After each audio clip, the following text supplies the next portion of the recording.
Hello everyone, this is Adam Dice, and I'm making this quick video here to explain what is Heroes Path and what's going on with this project.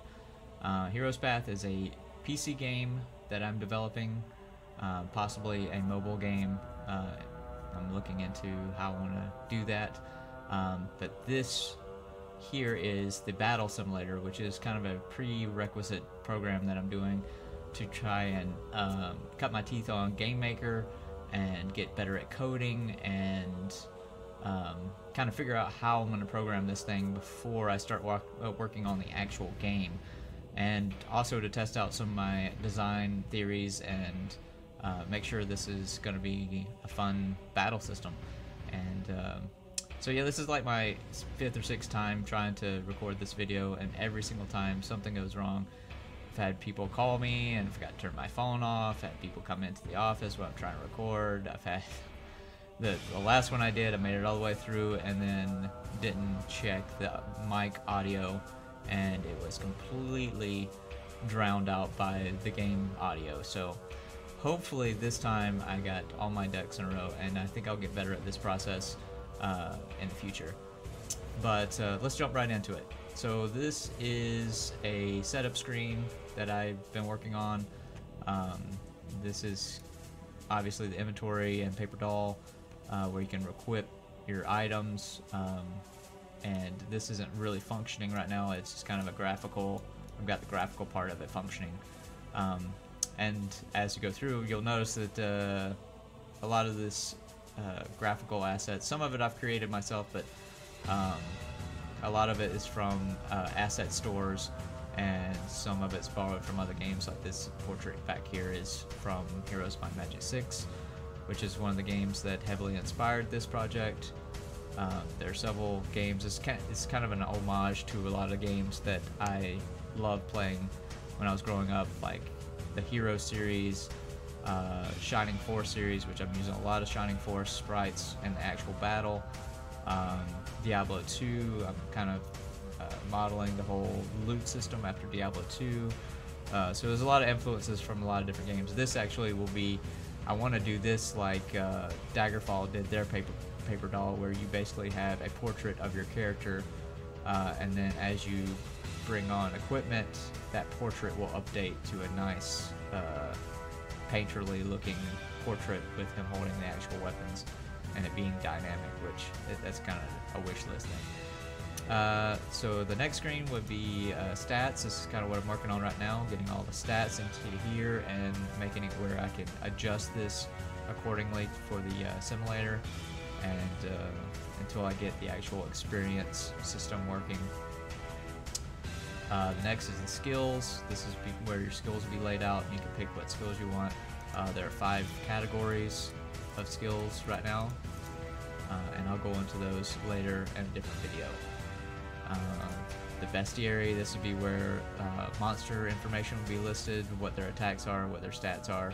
I'll be able to adjust that from here, and also be able to do different lineups of combinations of different monsters to try different scenarios. In particular, if I want to try out a specific monster, I can just plug them in and make sure that they're grabbed.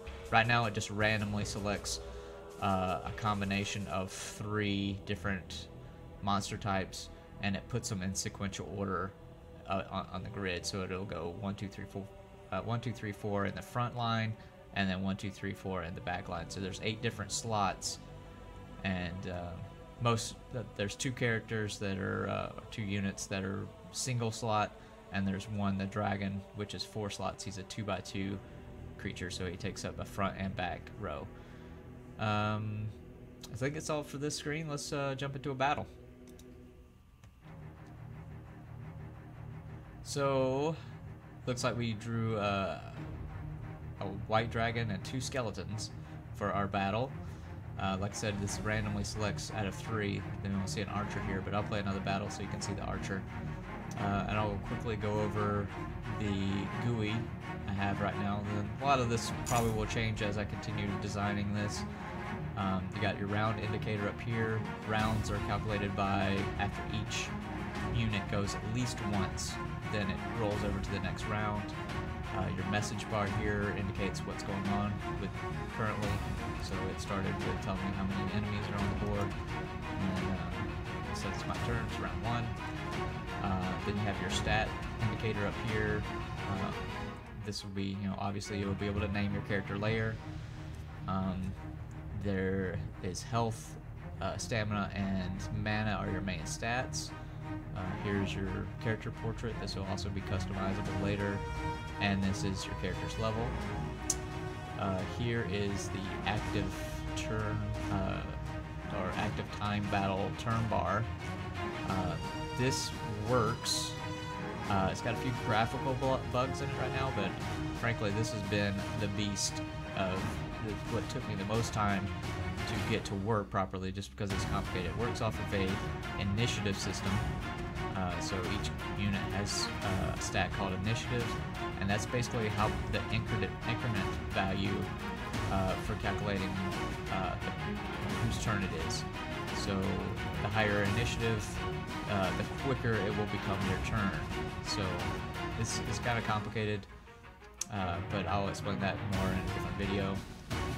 But the important part is it actually works by choosing whose turn it is, but the graphical part of it sometimes gets a little wonky and it switches around, but it always ends up with the correct person down here. Next, well, obviously you got your battle units on here, and you can select these battle units either by hovering over their unit or their turn portrait over here. So that way you know which one. If there's multiple skeletons, like, okay, which one is he on the turn bar here, so you can identify them. And then down here we have our hotbar for our actions, and these are customizable. You can put whatever you want in each one. This will be fleshed out a little bit more once I actually get all the skills and items and spells and stuff worked in here. This will probably be more of a grid or a selection process. But right now this works as functional. And then down here is the cost of each action. So this takes 15 mana, this takes 15 mana, and this takes 4 stamina. This is your melee attack. This is the actual weapon that you have equipped right now. So this isn't just an icon. If you have an axe, it'll have an axe in here. It's whatever item you have equipped in that right hand. So when you click on this, it'll show your right hand and your left hand, and then alternate weapon if you have that. So this is defense. This will, when if you run out of stamina, you can click this and you'll gain a lot of that stamina back, and you'll also gain defense bonus for that turn. And then you got your fireball and your heal spell. So let's jump into this and see if we can kill these guys.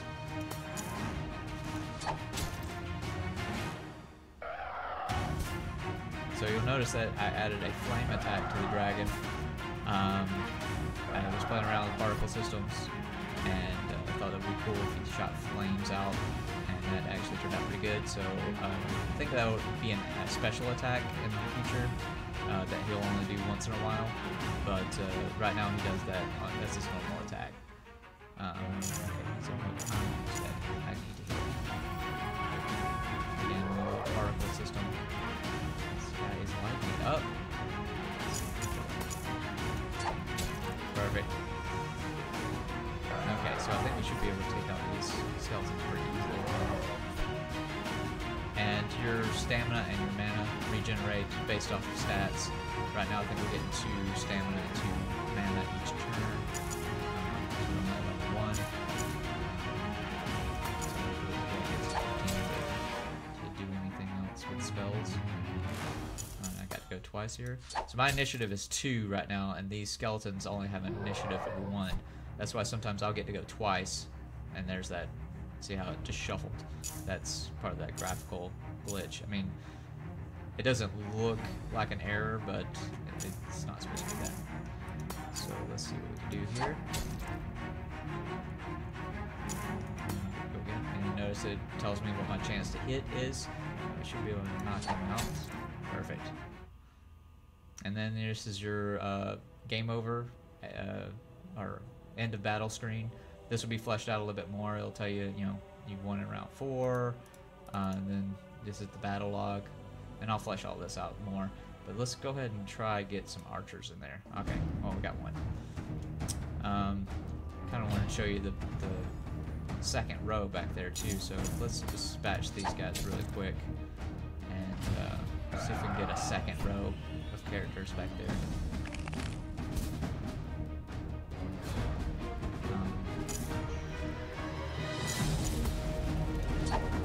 Should take these guys out pretty quick. Let's start missing and stuff. Fireball always hits. It's just based off of your. I don't have any stats for calculating spell power and spell damage yet, so it's just a set amount. The same with the mana usage. It's just a set amount right now.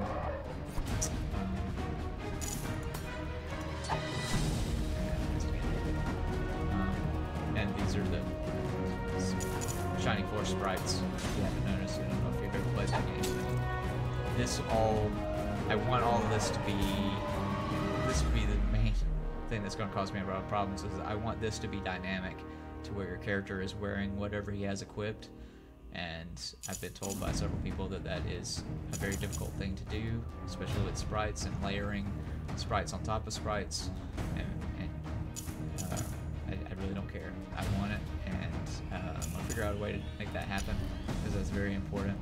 And, like I said. Okay, let's try one more time. This is kind of the problem with the random generation, is sometimes I don't get the combination I'm looking for to test. Now we got 2 dragons, so this would be interesting.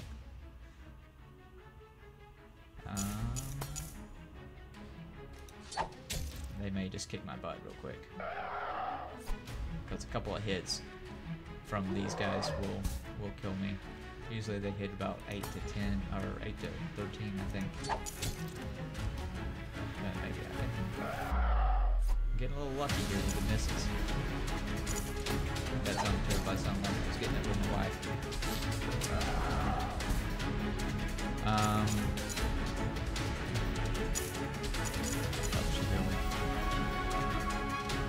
Go again, and miss again, and there we go. Hey, that was actually pretty good. Okay, here we go. Perfect. So, I got a full front row of skeletons, and I got 1 skeleton back here, and I got 1 archer back here. Now this is kind of more logical setup of kind of what I want the game to do once I work in some AI of how it chooses this. This guy back here is a ranged attack unit, so he will be able to attack me, but this guy's a melee attack, so he can't attack me because this guy's in the way, and I can't attack him because this guy's in the way as well. So we'll want to keep him back there, but we need to get to this guy because he will be able to attack us without us being able to attack him. So let's get rid of him as quick as possible. And I'm not going to use my fireball because I want to keep that heal spell available just in case these guys start wailing on me. I can heal and not lose the battle. Just rely on my melee attack.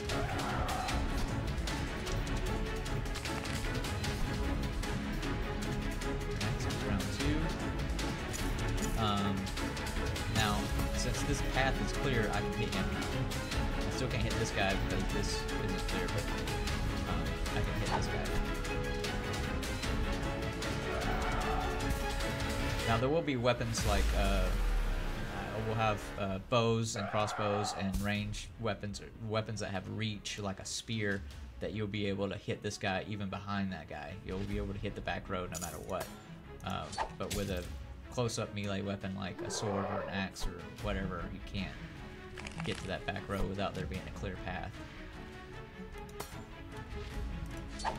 And I probably should have healed that time. I think I would survive this. But the guys back here, once this path is clear, he will still have to move up. He can't attack from back there. So I'll show you that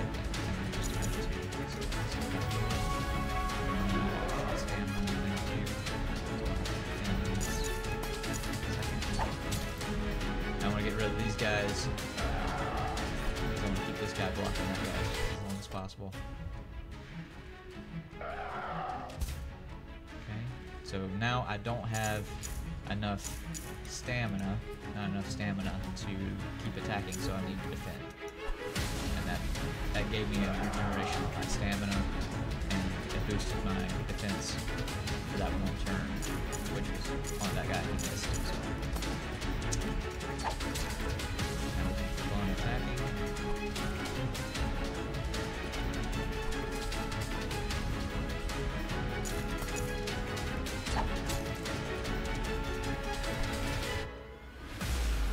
So now it's just down to these two guys. So now I have to take this guy out, and now he'll move up so that he can attack. But I don't think it's gonna matter because I think I can take him out right there. Perfect. Okay, so that's a quick rundown of what I got so far. I'm working on this as I have time, which is virtually never, but I have made quite a bit of progress lately, so I wanted to show some of that off.